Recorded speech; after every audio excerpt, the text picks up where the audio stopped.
Let's bring in our security and defence analyst, Professor Michael Clarke. Michael, as always, a very good morning to you. First of all, what do you think of this meeting next Friday? Alaska, first time, of course, that President Trump and Vladimir Putin have met in 6 years.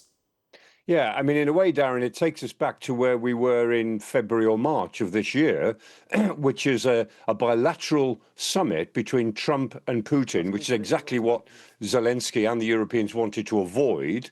A bilateral summit where Putin, we would expect, because he has a clearer strategic goal and he's a stronger political character than Trump, will bend Trump to what he wants. That's the fear. And what they'll come up with is a take-it-or-leave-it deal for Ukraine, which will be unacceptable, which will be a bad deal for everybody. And that take-it-or-leave-it deal will then be on the basis that, well, if you don't take it, we'll withdraw all military support to Ukraine. That's where we feared we might be in February, March. And I think Europeans fear they may be back in that situation now.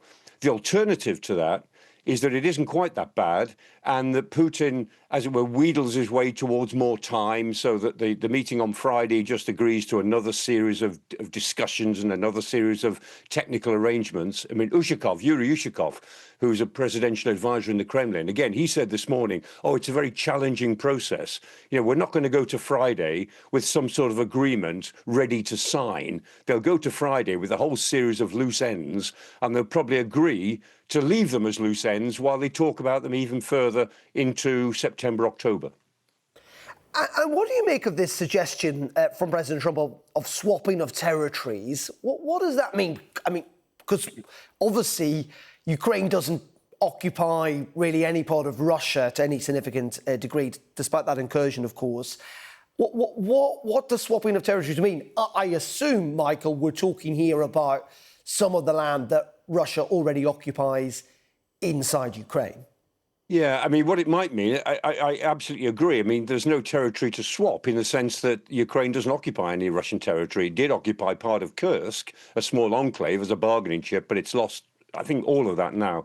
And what President Trump might have in mind, if he's thinking about this more clearly, is that the Russians might pull out of the little bit of territory they occupy in Sumy in Ukraine. They might pull out of the rest of Kharkiv. They occupy a little bit of that. They might pull out of the bigger area of Kherson, which down in the southwest, which they, in a sense, have got no right to, and they might pull out of southern Zaporizhia, and in return, they would get the Donbass. They get the whole of Donetsk and the whole of Luhansk. Now, they already occupy more or less all of Luhansk, but they don't occupy the whole of Donetsk. And Zelensky has said this morning, he said, we will not agree to give up territory which is still in our hands. And what that really means is Kramatorsk and Slavyansk. I mean, why, what the Ukrainians are saying is, why would we agree, having fought for Slavyansk and Kramatorsk so fiercely, why would we then give it up if the Russians haven't conquered it? So that's the sort of negotiation that the Russians and Americans might be talking about next week, but we don't know. And at the moment, Ukraine is saying, well, we won't live with that. We just won't do it. Why would we? And Michael, is this just part of Vladimir Putin's strategy, as you were alluding to earlier, simply to buy more time? I mean, he's already done that, many would say, quite successfully so far this year. In fact, he's not conceding any ground, annoying Donald Trump, but not quite enough for any significant change. And that this strategy, these talks, will just continue without any real progress.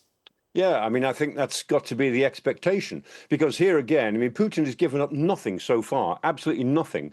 And Trump is offering him on a plate and now another triumph, a diplomatic triumph, to have a summit, direct summit with the US president, which is normally a reward for something in modern world politics.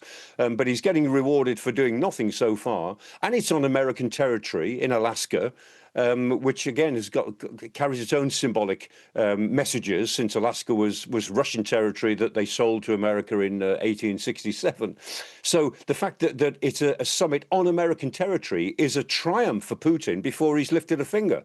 And here we are. I mean, Trump said that there'd be a 100-day deadline, and then he reduced that to a 2-week deadline, which expired yesterday.